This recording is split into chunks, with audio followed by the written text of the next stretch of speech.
जाते हैं, तब जाके ये दूध हमारे घर पे आता है। इतना जहर डालने के बाद में ये दूध हमारे पास आता है, इतना प्रोसेसिंग करने के बाद आता है। नाम के लिए कुछ भी है, बाकी बीमारी के अलावा कुछ भी नहीं ला सकता है हमारे। ये जो प्रोसेसिंग करते हैं इसको पैस्चराइजेशन बोलते हैं। इसमें भी भयानक प्रोसेस होती है, ज़्यादा गर्म करते हैं, फिर ठंडा करते हैं और फिर उसमें केमिकल डाला जाता है। और हमने हमारी दूध की मांग की पूर्ति के लिए जानवरों की बस्ती बढ़ाई, जबरदस्ती जानवर पैदा करवाए।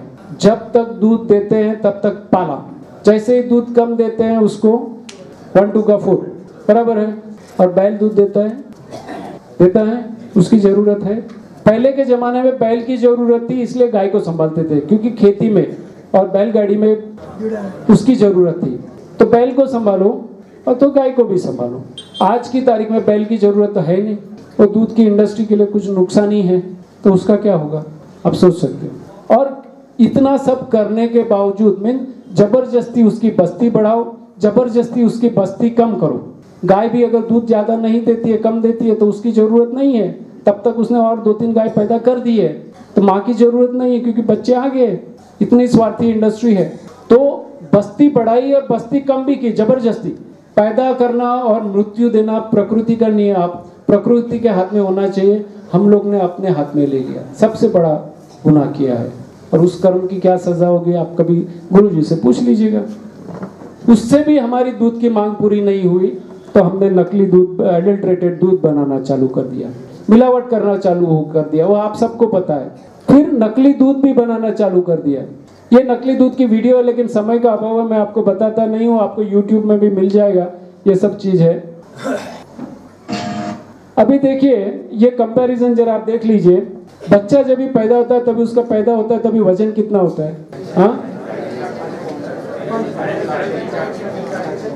2.5 से 3.5 किलो के बीच में है, बराबर है।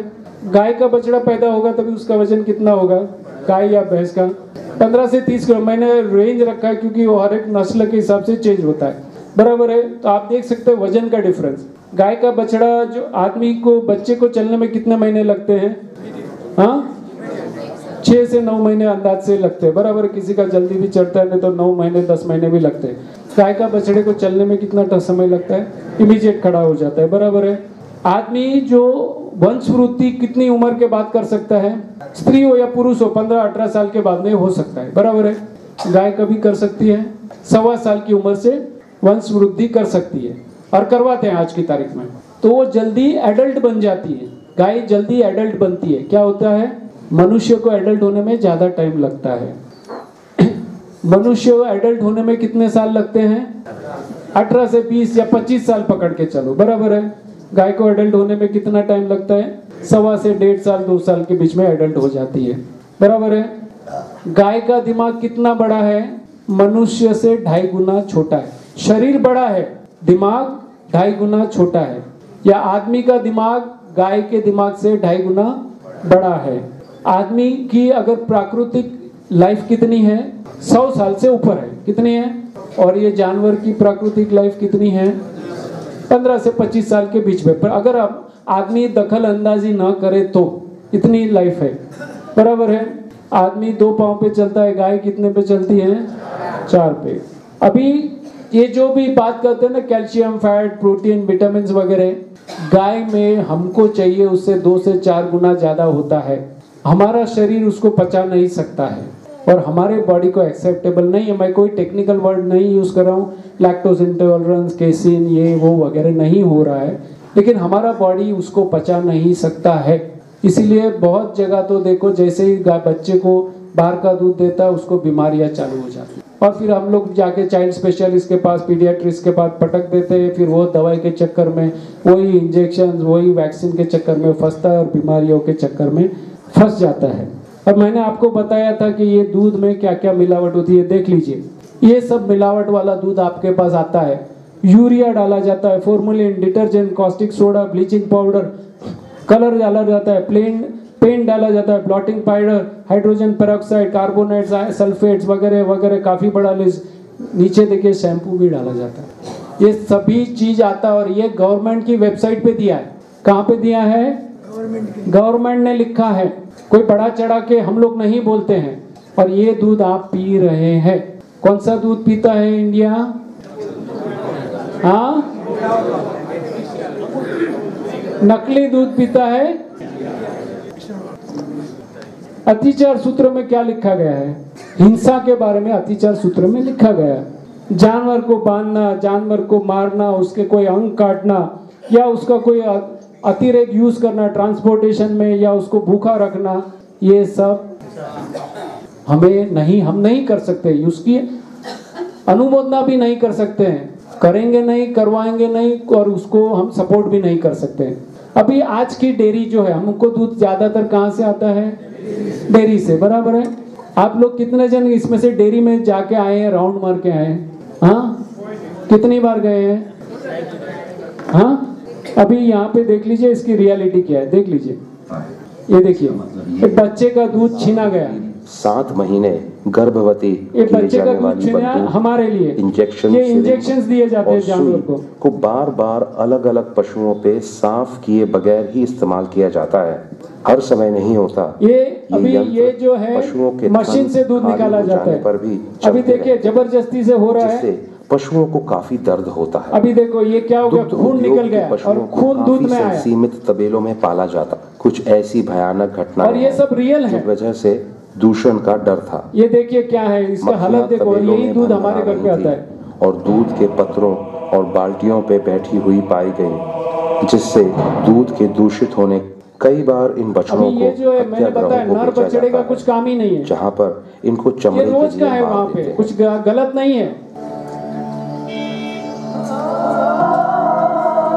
ये रोज का है, वहाँ होता है, छोटा हो या बड़ा डेयरी हो, ये होता ही है। ये मैं बहुत सेंसर करके आपको बता रहा हूँ। ये देखो ऑक्सीटोसिन के इंजेक्शन रोज दिए जाते हैं डबल दूध निकालने के लिए। के बाद इनको हत्याग्रहों में चमड़े और मांस के लिए मारा जाता है।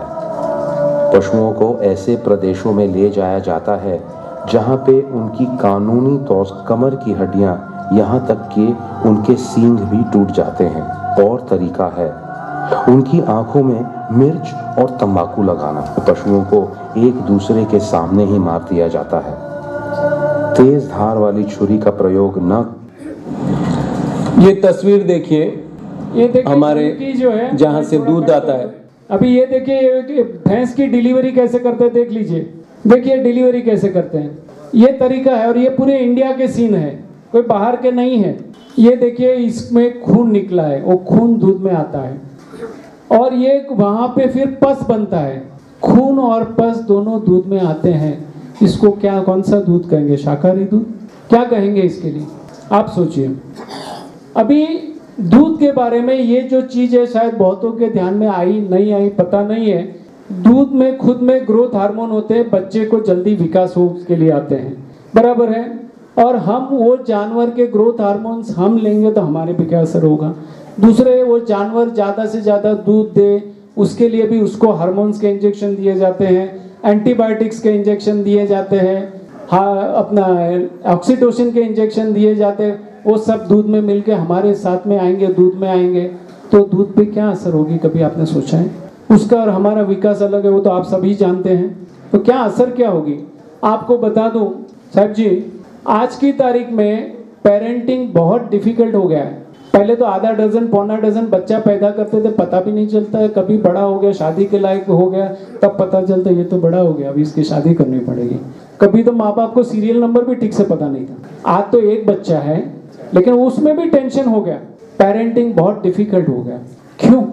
7 साल 8 साल की बच्चे को रिलेशनशिप है। जो चीज 16 साल की उम्र में जानना चाहिए तो 8 साल का बच्चा उसको ऐसे वेग आ रहे हैं, आवेग आ रहा है। बहनों को टाइम आता है, मासिक आता है। आज की बच्चियों को मासिक कितनी उम्र में आता है? 8 साल 9 साल की उम्र में मासिक आना चालू हो गया।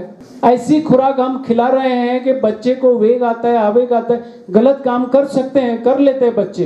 अभी माँ बाप बताए तो किसको बताए? नहीं बता सकते। तो बड़े टेंशन में एक बच्चा पैदा करके ही फिर वो काउंसलर के पास जाते हैं, कंसल्टेंट के पास जाते हैं, मेरे बच्चे को ये प्रॉब्लम है, वो प्रॉब्लम है। अभी कंसल्टेंट करे तो क्या करे?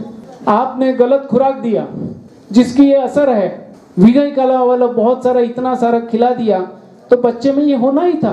आप खाली खुराक छुड़वाइए, देखिए बच्चे अपने आप से सीधे हो जाएंगे, अच्छे हो जाएंगे। गलत खुराक देंगे तो ये होना ही है, आप ये चेक कर लीजिएगा। गलत खुराक की वजह से ये सब जो भी दिख रहा है, बच्चे की बात जाने दीजिए।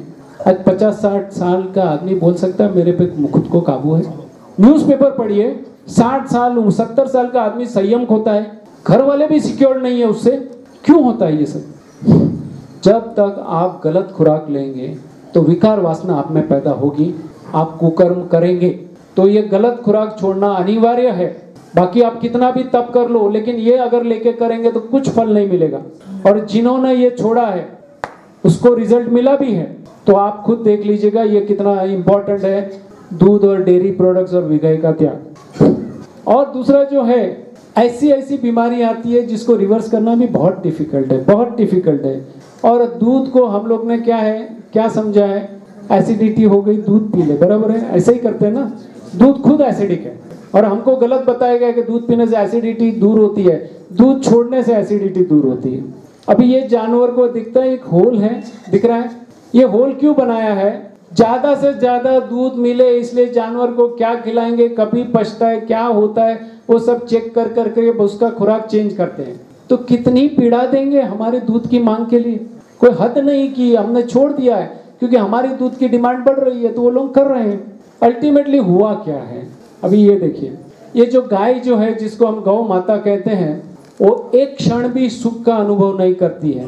पैदा होती है, उसको बांध के रखा गया है, वो हिल नहीं सकती है, बच्चा भी अलग है, माँ भी अलग है, दोनों एक बंद कमरे में रहते हैं। कभी तो धूप और हवा भी ठीक से नहीं होती है, उसके सींग काट दिए जाते हैं। फिर जबरदस्ती उसको 1-1.25 साल की हुई नहीं कि इंजेक्शन से उसको कृत्रिम गर्भधान करवाते हैं ताकि वो जल्दी से जल्दी बच्चा दे। उसको इंजेक्शंस दिए जाते हैं ताकि वो ज़्यादा से ज़्यादा दूध दे और वो ये सब करे। 1 साल के बाद में वो जो है उसको दूसरा बच्चा देना है। गाय को गीली रखने के लिए हर साल उसको बच्चा देना है। तो अभी पेट में 1-2 महीना अभी हुआ नहीं, बच्चा दे के बाहर निकला नहीं, दूसरी बार उसको वापस कृत्रिम गर्भधान करवाते हैं। तो एक बाजू दूध दो, दूसरी बाजू पेट में बच्चा संभालो, दोनों काम साथ में करने पड़ते हैं और ये दूध बच्चा चलते रहता है। तो होता क्या है, ये जानवर जो है एक छोटी सी उम्र में दूध भी नहीं दे पाता है, बच्चे भी पैदा नहीं करवाता है। मैं सभी माताओं को पूछता हूँ कि अगर आपका बच्चा अगर आपसे अलग रखा जाए तो आपको कैसा लगेगा? गाय को उधर बांधेंगे, उसका मुंह वो बाजू, बच्चे का मुंह ये बाजू, इधर बांध के रखा है, इतना सा डिफरेंस रखा है दोनों के बीच में। ये सब क्यों किया जाता है? ये क्यों किया गया? जानवर को बांधा क्यों जाता है? कैसा लगता है आपको एक बच्चे को अपनी माँ से भी अलग रखने का? और ये हर जगह हो रहा है। अभी मैं आ रहा था ना ऑन द वे, वहां पे बती सभी गाय बांधे हुए थे, बच्चे बांधे हुए थे, सब अलग अलग बांधे हुए, और इतनी छोटी छोटी रस्सी 2-2 फुट की रस्सी से बांधे। अरे पूरा नीचे जाके वो घास भी नहीं खा सकते, इतनी छोटी। मैं ड्राइवर को पूछा, सर इसको थोड़ा लंबा रस्सी भी नहीं मिलता है क्या? नहीं सर, इधर तो ऐसे ही रहता है। और हर जगह यही है। बच्चे को माँ से दूर करने का कौन सा कर्म है आप सोचो। बार बार बच्चा पैदा करने के लिए कृत्रिम गर्भधान करवाना, इसका क्या कर्म होगा वो आप सोचो। गलत खुराक खिलाना, हार्मोन्स के इंजेक्शंस देना, मशीन से दूध निकलवाना, ये कौन से कर्म बनाएगा पता नहीं। देखो अब आप बोलेंगे मैंने नहीं किया, कर्यू कराव्यू ना अनुमोदियू बधु सरकुछ है। फिर ये होता क्या है, मैंने जैसे पहले भी बताया, दूध बच्चा। अभी गाय दूध कम देती है, नहीं देती है, तो क्या होगा मुझे बताइए? क्या होगा उस जानवर का? कत्ल खाने। क्यों? किसके लिए? हमारी दूध के मांग के लिए उस जानवर को। देखो डेयरी इंडस्ट्री के 2 दरवाजे हैं। कितने दरवाजे? एक दरवाजे से दूध निकलता है, दूसरे दरवाजे से जानवर निकलता है। कहाँ जाता है वो? ये 2 दरवाजे वाली इंडस्ट्री को आप सपोर्ट करेंगे? हाँ, आज जितना भी हम दूध पी रहे हैं ये 2 दरवाजे की इंडस्ट्री को सपोर्ट कर रहे हैं। एक बाजू हमारा दूध आता है, दूसरी बाजू ये कत्ल खाने को जानवर जा रहे हैं। जैसे मैंने बताया, नर का तो कोई काम ही नहीं है, और गाय 5-7 साल की उम्र में हो गई, उसने 3-4 बच्चे पैदा कर लिए, अभी उसकी जरूरत नहीं है कत्ल खाने। तो कत्ल खाने चलाता कौन है? हाँ, सरकार नहीं चलाती, हम ही चलाते हैं। एक बाजू हम मांसाहार का ओपोजिशन करते हैं, कत्ल खाने बंद करवाने की बात करते हैं। अगर मांसाहार बंद करवाना है, कत्ल खाने बंद करवाने हैं, तो ये हमें विगय त्याग करना ही पड़ेगा। बहुत सोच के इसमें विगय में डाला गया और अलग अलग आइटम में डाल दिया है। आप ही खुद अपना डिसीजन लीजिएगा कि क्या है क्या नहीं। ये जानवर देखो, इसने बच्ची गाय ने अभी ये बच्चे का जन्म दिया है, अभी इसके दिमाग में क्या चलता होगा। इतनी पीड़ा देके बच्चा पैदा किया, इतनी पीड़ा से अभी है, ये नर होगा तो मर जाएगा, मादा होगा तो अभी पता है कि अभी थोड़े दिन में इसको भी माँ बनना पड़ेगा और 2-3 साल में उसको जाना पड़ेगा। इतनी पीड़ा, इतनी यातना के साथ ये जानवर पे क्यों हो रही है, ये हमें सोचना पड़ेगा। एक ग्लास के दूध में आपको क्या क्या मिलता है देख लीजिए। आपको diabetes, cancer, acidity, arthritis, knee joint, kidney और बहुत सारी multiple sclerosis, irritable bowel syndrome, asthma, indigestion और अनेक बीमारियों आपको फ्री में मिलती है। क्या मिलता है? ये सब फ्री गिफ्ट है। इसके दूध में आपको पस सेल्स मिलते हैं। क्या मिलते हैं? जानवर का खून भी मिलता है, जानवर का मल भी मिलता है, मूत्र भी होता है, उसको दिए गए एंटीबायोटिक्स, पेन किलर, ये सब उसमें आते हैं। एसिडिक, केसिन, पेस्टिसाइड्स वगैरह जो उसको खिलाया गया वो सब उसके दूध में आता है। क्या लगता है ये पीने लायक है? दूध छोड़ना यही अभयदान है।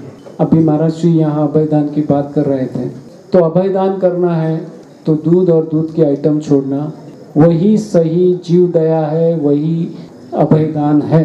और ऐसा नहीं कि ये हम बोल रहे हैं, साधु जैन साधु महाराज साहब भी काफी लोग बोले हैं। ये सुनिए। जैन लोगों को ही नहीं, हर समझदार आदमी को दूध नहीं पीना चाहिए।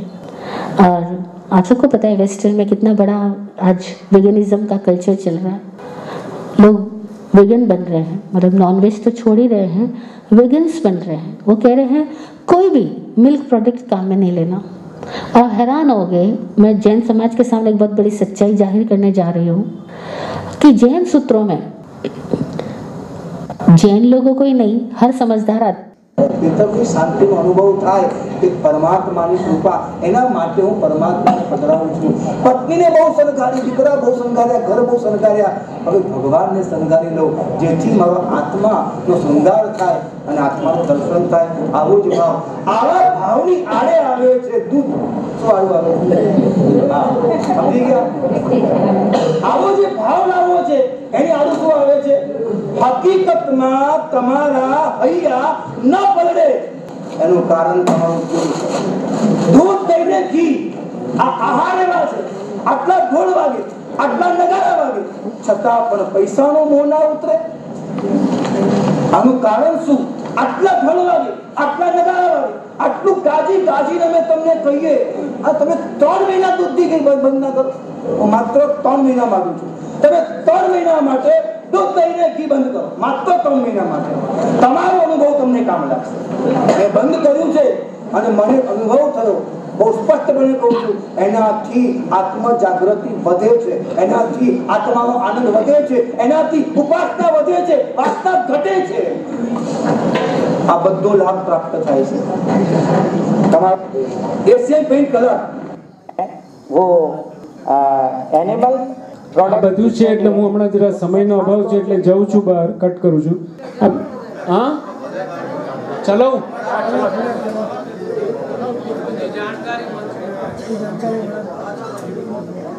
वो एनिमल्स મને તો રાતના 10 વાગ્યા સુધી વાંધો નથી। उसमें खास तौर से दूध, दही और उसके बाद मक्खन, उसके बाद अपने घी, ये सारी चीज़ें चर्चा में आई है। हमारे यहाँ जो जैन समाज में हम लोग जो भोजन करते हैं उसमें हमारे आचार्यों ने इन सारे चीज़ों के बारे में विशेष रूप से वर्णन किया है। रस परित्याग, रसों का त्याग करना बहुत जरूरी है और उसमें सबसे पहले रस आता है नमक। रसों का राजा है नमक। नमक का त्याग डॉक्टर तब कराता है जब हमको ब्लड प्रेशर बढ़ जाता है, हाई ब्लड प्रेशर होता है और डॉक्टर बोलता है नमक मत खाना, नमक लिमिट में लेना होता है। और ऐसे ही अब दूध है, दूध जो है वो हर एक को सूट नहीं करता है। जो मेहनत करते हैं और वो मेहनत करने वालों को थोड़ा बहुत डाइजेशन सही रहता है तो डाइजेस्ट हो जाता है। अधिकतर 90% लोगों को जो दूध पी लेते हैं तो तरह तरह की बीमारियां हो जाती हैं। जॉइंट पेन है, गैस है और खाने के बाद, दूध पीने के बाद एकदम दस्त हो जाता है, पेट खराब हो जाता है, इंटेस्टाइन भी उसको डाइजेस्ट नहीं कर पाता है, बाकी चीज़ों को भी रख नहीं पाता है, दूध के साथ में सारे बाहर कर देता है।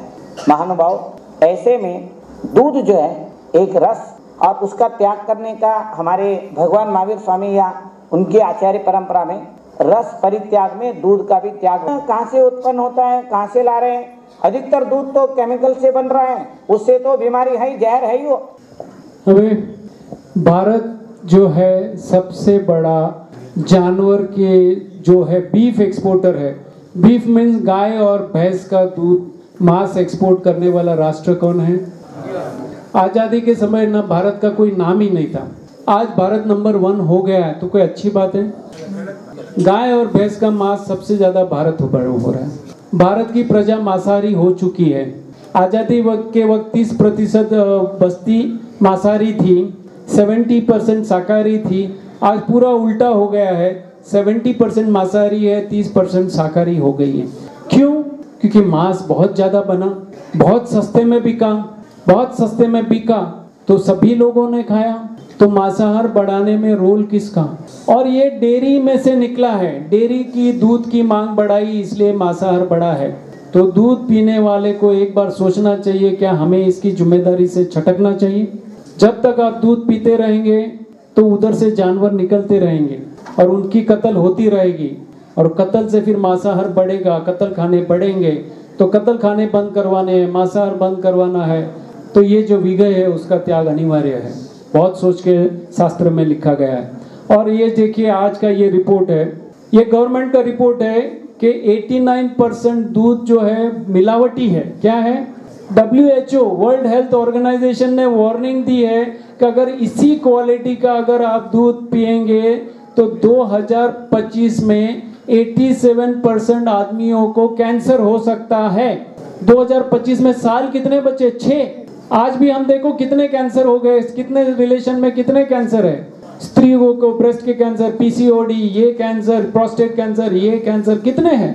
हम तो स्वास्थ्य पे काम करते, रोज कितने फोन आते हैं, सर मेरे रिलेटिव को 2nd स्टेज है, किसी को बोलेगा 3rd स्टेज है, कोई बोलता है डॉक्टर ने अभी ना बोल दी, क्या करूं। कैंसर बहुत कॉमन है, किडनी फेलियर बहुत कॉमन हो गया है, डायबिटीज, ब्लड प्रेशर तो अपनी जगह है, लेकिन उससे अभी ये ओवरटेक कर रहे हैं। तो ये हमें बहुत ही सोचना पड़ेगा। अभी जो दूध में खून है, पसल है, उसको शाकाहारी कह सकते हैं। जो जानवर की आयुष्य 25 साल है, मनुष्य के आधा उम्र कितनी है, तो वो दूध पिएंगे तो आपका आयुष्य बढ़ेगा कि कम होगा? जो जानवर का वजन 250, 300, 400 किलो है, उसका दूध पिएंगे तो आपका वजन क्या होगा? हाँ, बढ़ेगा, बराबर है। जो जानवर का दिमाग छोटा है, उसका दूध पिएगा तो क्या होगा? आपका बुद्धि का विकास होगा। कितने एंगल से मैंने समझाया कि दूध पीने लायक नहीं है, और बहुत कुछ है मेरे लिए बोलने के लिए। जितना ज्यादा दूध उतना ज्यादा मांसाहार, सिंपल इक्वेशन है। डिसाइड आपको करना है, क्योंकि डेयरी हमको दूध देता है तो किसी को जानवर भी देता है कत्ल के लिए। जो चीज दोनों देती है उसके साथ हमारा रिलेशन नहीं रह सकता है। डिसीजन आपका है। अभी बात है दूध छोड़ेंगे तो क्या, दूध के ऑल्टरनेटिव्स चाहिए। अभी जिन्होंने दूध छोड़ा है और मांसाहार छोड़ा है उनकी बात देख लीजिए। ये जितने भी एथलीट है ना, खिलाड़ी है, उन्होंने मांसाहार भी छोड़ा, दूध भी छोड़ा, उनकी ताजगी स्फूर्ति बढ़ गई है और वो ओलंपिक्स में जीते हैं। बराबर है। कार्ल लुइस है, एक कुंतल जोइसर हमारा जैन भाई है, कच्ची जैन है, वो भी दूध की कोई भी आइटम नहीं लेता है, मांसाहार नहीं करता है। वो हिमालय और बहुत सारे पहाड़ों पे जाके आता है। सभी सोचते हैं मांसाहार तो खाना पड़ेगा, बोलता नहीं, वो जाके आता है, उसको शौक है। और मेरा मित्र है, ये जो बॉडीगार्ड है, जर्मन का सबसे बड़ा बॉडीगार्ड है, वो भी न तो मांसाहार लेता है न तो दूध और दूध की आइटम लेता है, फिर भी उसकी बॉडीगार्ड है। ये भी सब बॉडीगार्ड है, वो जानवर का दूध नहीं लेते, फिर भी उनकी बॉडी इतनी है। विराट कोहली को आप जानते हैं, आपको मालूम है विराट कोहली जो नॉन वेजिटेरियन था, उसने नॉन वेज छोड़ा है, दूध और दूध की आइटम छोड़ी है, और उसका कहना है कि मेरे को इससे स्वास्थ्य मिला है, मेरा डाइजेशन इंप्रूव हो गया, मेरा क्रिकेट सुधर गया। इतना बड़ा क्रिकेटर जो कर सकता है उसने कितना सोचा होगा। और वो नॉन वेज से अभी नॉन वेज से वेजिटेरियन हो गया, उसमें भी डेयरी छोड़ रहा है। बहुत सोच के सोचा होगा, छोड़ा होगा। तो अभी आपको भी सोचना है। इंडिया का जो है फुटबॉल का कैप्टन सुनील चिक्री, उसने भी मांसाहार छोड़ा, दूध और दूध की आइटम छोड़ी है। ये सब बहुत देख के देखता कि इससे तो हमारी ताकत कम हो रही है, इससे हमारे ये छोड़ने से हमारी ताजगी स्फूर्ति बढ़ गई है, क्योंकि हमारा खुराक नहीं है, वो नहीं लेना है।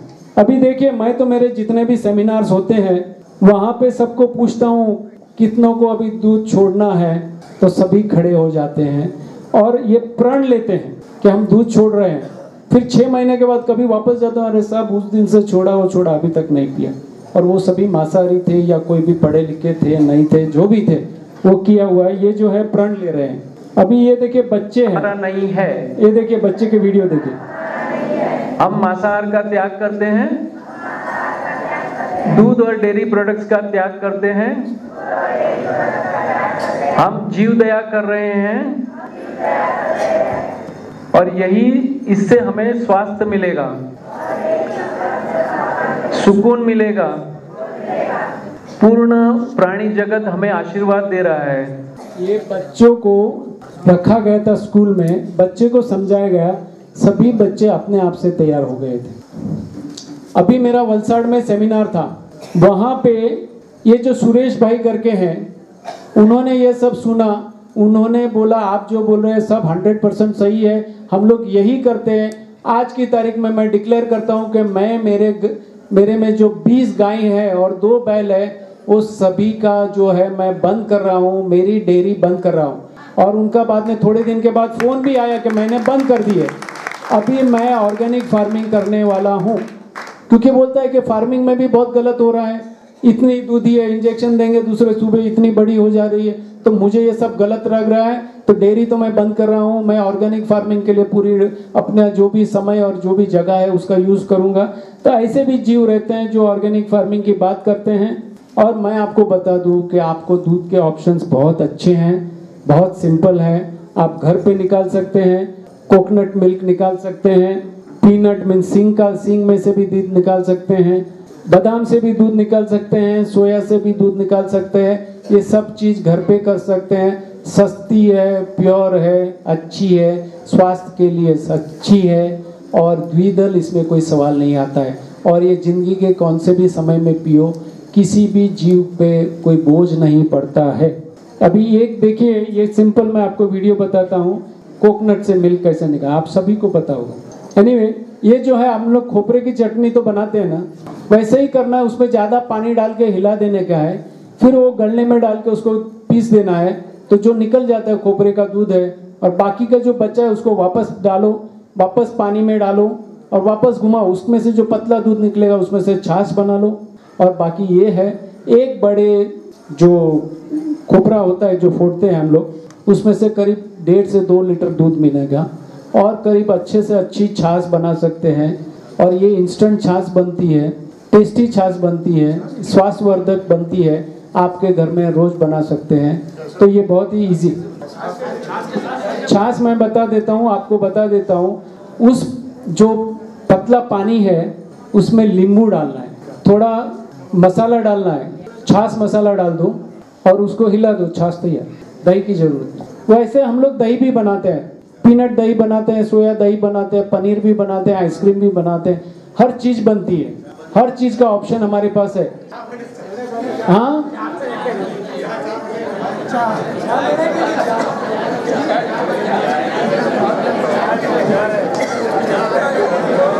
चाय पे चर्चा करनी है, चाय पे चर्चा। ऑलरेडी मैंने बताया 3 जहर पी बना के तभी जाके एक चाय बनती है, और चाय पीने वाला आदमी स्वस्थ नहीं हो सकता है। आप बादाम के दूध से बना सकते हैं, मैं आपको बता देता हूँ, लेकिन चाय की पत्ती मत डालिए, उसकी जगह कुछ ग्रीन पत्ते डाल दीजिए, या तो पुदीने की या तो उसकी किसी की भी बना लीजिए, तुलसी की चाय बना लीजिए। शक्कर की जगह आप दूसरा कुछ खजूर या और कुछ डाल के, स्वीटनर डाल के बनाइए और उसको नाम चाय ही दीजिए। बस चाय का नाम आपको अच्छा लगता है तो कोई भी चीज को चाय बोल दीजिए, ठीक है? हाँ,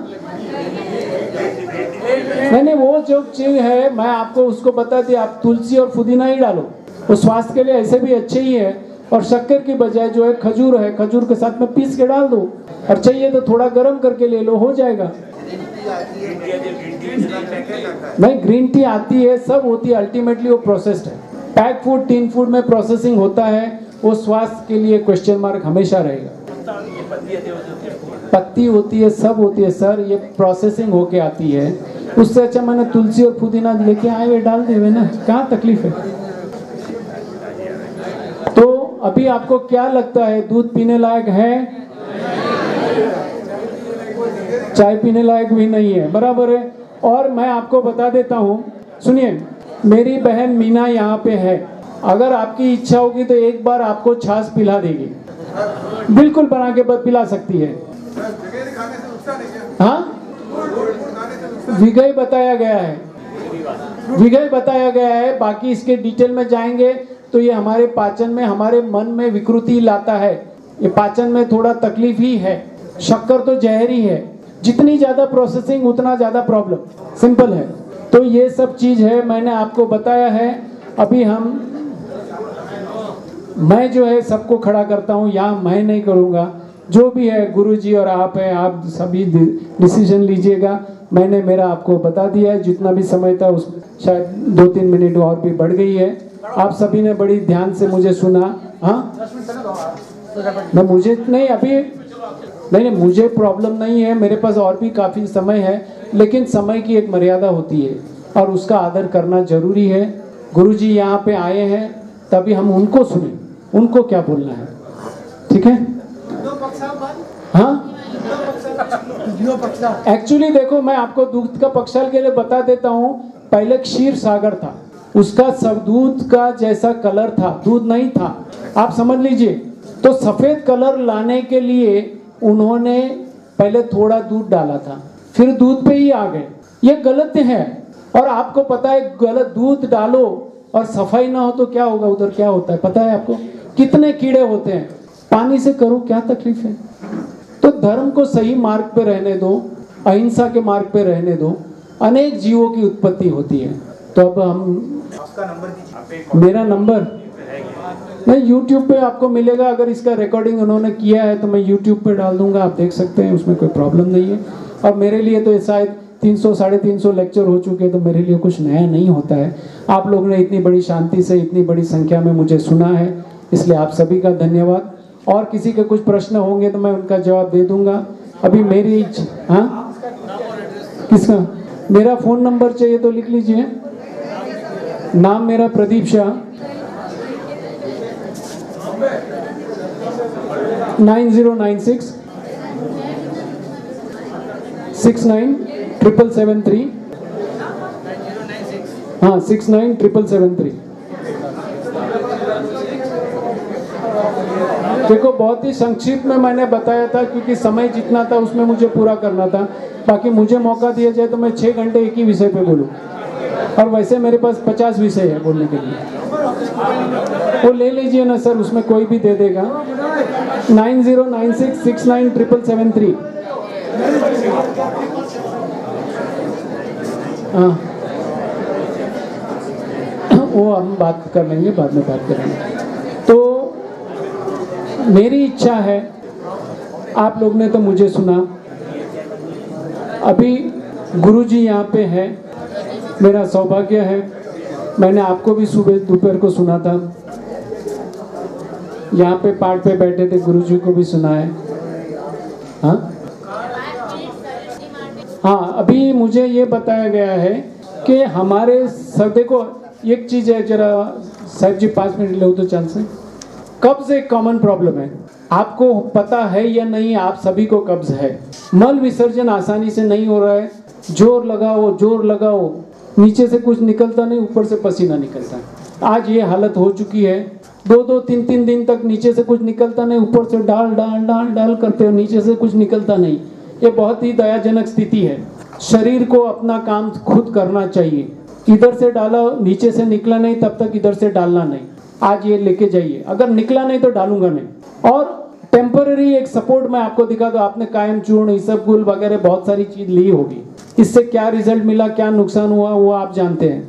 मैं आपको बहुत सिंपल और आसान तरीका बता रहा हूँ, आप देख लीजिए। इसको जो है हम लोग संजीवनी क्रिया बोलते हैं। संजीवनी मीन्स जो नया जीवन दे सकता है, जो वेंटिलेटर वाले भी जिंदा हो गए, इससे बहुत सारी बीमारियां दूर हो चुकी हैं। और इसको एनीमा कहते हैं, संजीवनी क्रिया कहते हैं। एनीमा मीन्स उसमें माँ शब्द है, एनी मीन्स सबकी माँ है, एनी माँ, जो भी लेगा उसको स्वस्थ ही करेगा। तो बहुत आसान तरीका मैं आपको समझा देता हूँ।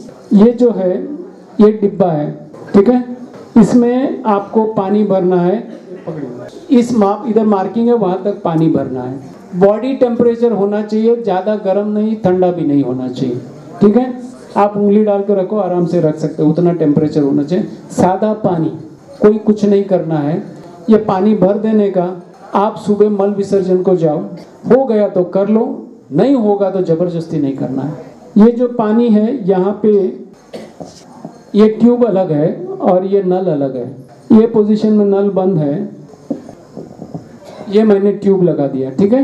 यहाँ से मैं चालू करूंगा तो यहाँ से पानी निकलेगा। यहाँ पे 2 छोटे छोटे होल है। ये बहुत पतला है, ऊपर से गोल है, सर सॉफ्ट है, कभी लगेगा नहीं।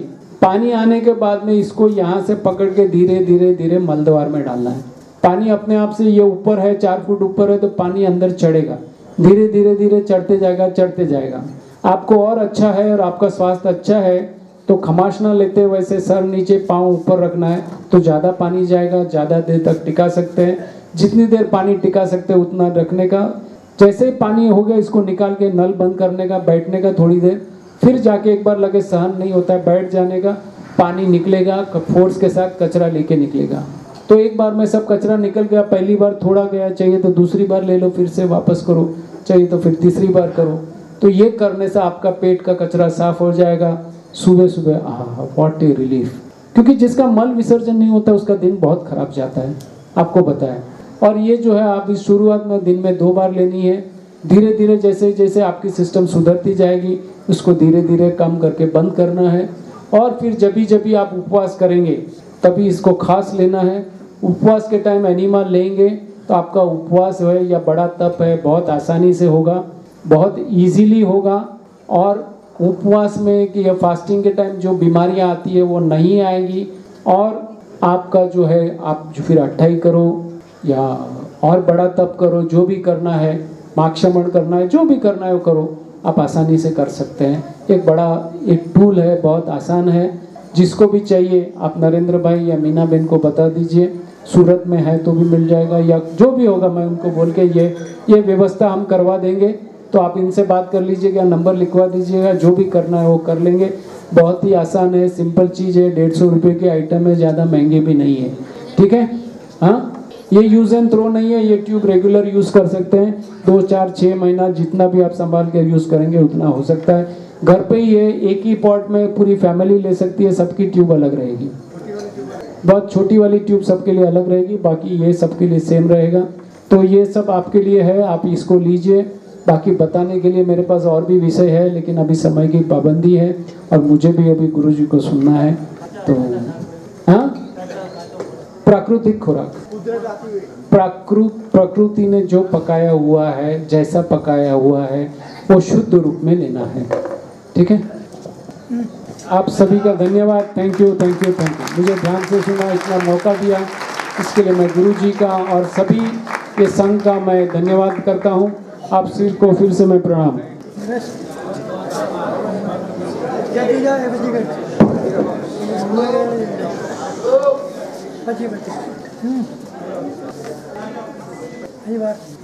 શાસ્ત્રોમાં પણ બહુ મજાના શબ્દો લખ્યા છે। આહાર શુદ્ધૌ સત્વ દૌ, આહાર શુદ્ધિ હશે તો સત્વ શુદ્ધિ હશે, અને આહાર શુદ્ધિ નહીં હોય તો સત્વની પણ શુદ્ધિ નહીં। આજે આપણા બધાના લગભગ આહાર જ બગડ્યા છે, અને આહાર બગડ્યા છે માટે આચાર અને વિચાર અને ઉચ્ચાર બધું બગડ્યું। આપણા આચારો કેવા જોઈએ, આપણા વિચારો કેવા જોઈએ, આપણા ઉચ્ચારો કેવા જોઈએ। જેવો તમે આહાર લેવો તેવા તમારા વિચાર આવે। ભીષ્મ પિતામહ જ્યારે દુર્યોધનના ત્યાંથી એક દિવસ ખાલી માત્ર ભોજન કર્યું, અને ભીષ્મ પિતામહ જ્યારે રાવણના અરે દુર્યોધનનું ત્યાં ભોજન કર્યું, અને એ ભોજન કર્યા પછી એના મનમાં શું થયું? એક આહાર શુદ્ધિ ન હોય તો માણસના જીવનમાં માણસ ક્યાં સુધી પહોંચે? મહાસતી દ્રૌપદીના વસ્ત્રાહરણ થાય, અને એ વસ્ત્રાહરણ વખતે 5 પાંડવો પાસે રિક્વેસ્ટ કરી છે કે પ્લીઝ તમે મને બચાવો, પણ છતાં કોઈ એને બચાવી નથી શક્યો. બધા મોઢે મીઠું નાખીને બેસી રહ્યા છે. છેવટે ભીષ્મ પિતામહની પાસે એને રાડ પાડી છે કે પિતામહ તમે તો મને બચાવો. અને વખતે ભીષ્મ પિતામહ પણ આમ કરીને બેસી ગયા છે. કોઈ બચાવી નથી શક્યું. અંતે દ્રૌપદી પોતાના સત્વ ઉપર બચી. જ્યારે ભીષ્મ પિતામહ સરસૈયા ઉપર પોઢ્યા છે, યુદ્ધ ખેલાયું છે, લોહી નીકળતી એમની કાયા છે. આમ એ વખતે પાંચે પાંચ પાંડવોની દ્રૌપદી સહિત બધા એની સુખસાતા પૂછવા માટે આવ્યા છે. પાંચે પાંચ પાંડવોની તાકાત હતી અને એ તાકાત એવી હતી કે ભલભલું કરી શકાત. અર્જુન ગયો છે કે ભગવાન મને એક ચાન્સ આપો, મારી પાસે વીટી તમારા બધા ઘાવ રૂઝવી નાખું. અને એ વખતે ભીષ્મ પિતામહ બોલ્યા છે મારે કોઈ જરૂર